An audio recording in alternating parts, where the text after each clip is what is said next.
Su kanalına 36 metr məsafədə A nöqtəsində evi olan Yusifin həyətində kanaldan 28 metr məsafədə B nöqtəsində hovuz yerləşir.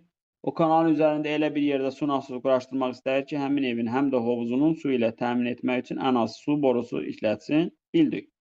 Deməli, baxın, bu su kanalı budur, balalar. Və bunun üzərində, ortasında zad da götürmür. Bax, buralarda bir nöqtələrdə, bir yerdə belə deyim, kanaldan götürməlidir suyu. Getməlidir A-ya, getməlidir B-yə. Və bu Y nöqtəsi deyim. Bunu da biraz balacalaşdıraq. Qırmızı ilə götürək. Baba, buradan A-dan Y-yə və Y-dən də B-yə. Bu iki dənə parçanın cəmi ən kiçik olmalıdır. Başa düşdünüz? Yəni A-Y plus Y-B ən kiçik olması üçün araşdırma eləyəcək. Törəmə mövzusunda bunu niyə verib? Törəmə mövzusunda ona görə verib ki, deyir ki, sən buna bir x denən, onda Pifagordan bura nə qəd eləyir? Elə deyilmi? Onda bura nə qəd eləyir? Bu Y-B-yə baxın. Pifagorla nəyə bərabər olur? Kömək eləyin müəllimə. 28-in kvadrat üstə əlinə. 48 çıx x-in nəyi kvadrat? Hə, indi A-y'miz də var.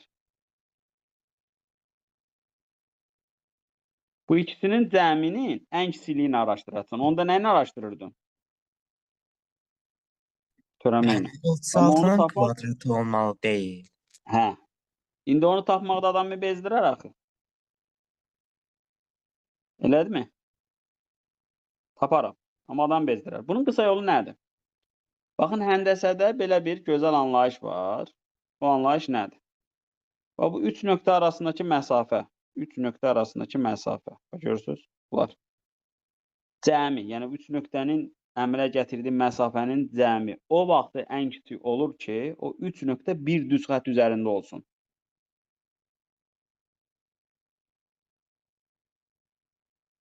Anladıq mı? 3 nöqtə nə olsun? Bir düz xətt üzərində olsun. Ona görə bunu nə edirəm? YB-ni altta simmetriya kimi qururam. 5 trik deyirəm. Bunu da çəkirəm bura. Elə bil ki, bunu aşağı çəkdim. Onda bura nə qədər olacaq? 28. Bax. Bura nə qədər idi? 28. Onda bu üçbucağa baxın. Bura nə qədər oldu? 64. Bura nə qədər olacaq? Axı, paralel getmişik. Burada. Bura nə qədər olacaq? 48. Onda bu üçbucağıza baxın. Bax, bura 64. Bura nə qədər oldu? 48. Pifagordan bura nə qədər olar? Niyə 50 yazıram ki? Nəyə bölürük bunlar? 16-ya. 16-ya böləndə 4, 16-ya böləndə 3, 80. Anladıq? Belə nə deyirəm? Deyirəm 3.3-ün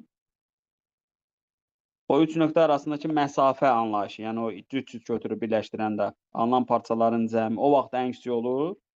Onlar bir düz xətt üzərində yerləşsin. Tutaq ki, buna baxın. Bir dənə qayıdarız işte. Ben şəklini çəkim. Qaydacam. Bax, burada gel. Videonu atacağım da bunu. Hə, indi bura necə olacaq? 13-ü gətirəcəm bura. Sonra bura nə qədər oldu? Bax, bura nə qədər oldu? 40.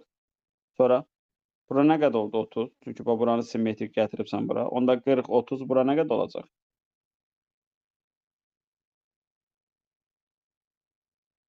Aydındır. Bəli. İndi bunun bir dənə də üsulu var. O üsulla nə deyirlər? Ona vektorlar üsulu deyirlər.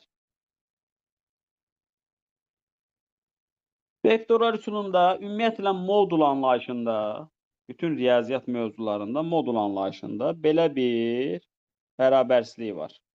Heç buna vektor qoymuram. Belə bir bərabərsizlik var. Onda bunu mən vektor kimi götürsəm, onda belə bir bərabərsizlik əmələ gəlir. Bunu kvadrata yüksəltsəniz də doğru bir şey alırsınız.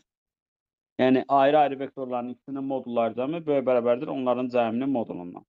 Onda uşaqlar vektor anlayışına keçirik. Buna x1, y1 deyirik. Buna da x2, y2 deyirik. Onda bunun modulu necə tapılırdı? x1-in kvadratı üstəgəlinə y1'in kvadratı. Bunun modulu necə tapılırdı? x2'nin kvadratı üstəgəl nə? y2'nin kvadratı. Bu da böyük bərabər olur. 2 vektorun cəmini deyin hələ. Necə tapılırdı 2 vektorun cəmi? X-ləri toplayırdıq. Y-ləri nə edirdik? Topluyorduk.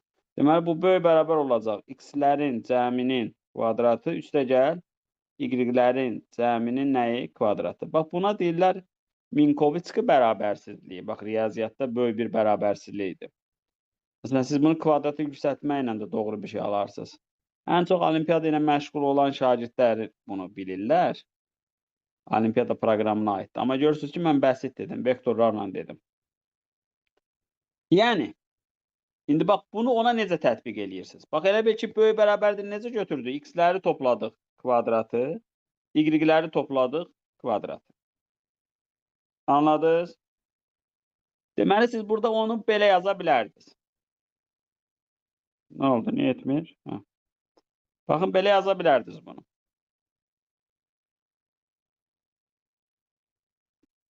Tutaq ki, bunu buradan gətirdim bura, bunu da buradan apardım. Burada y dedim. Bura x deyəndə bu AY-miz nəyə bərabər oldu bayaq? 27'nin kvadratı plus nəyə? X-in kvadratı. Bu AY idi. Plus bu YB nə də o qədər oldu? Bura oldu axı 30 çıx x. Bu YB'miz də oldu 30 çıx x-in kvadratı plus 13'ün kvadratı. Yəni, indi bayaq necə öyrəndik? Dedik, bu böyük bərabərdir. Götür. Bax, bura bax. Götür bu ədədləri topla. Nə qədər edir bunlar? 27 o da 13. 40'ın kvadratı. Götür bu. Götür bu x-ləri topla. Bunlar nə qədər eləyir? 30'un kvadratı. X-lər silah olunur. Bu da nə qədər elədi? 50. Bax, belə də tapa bilərik. Anladınız? Bəli. Vaxt üçün 3 dənə qayda bunun üçün dedik. Bu mövzunun ən maraqlı sualı mənim fikrimcə budur. Qalanları maraqlı deyil.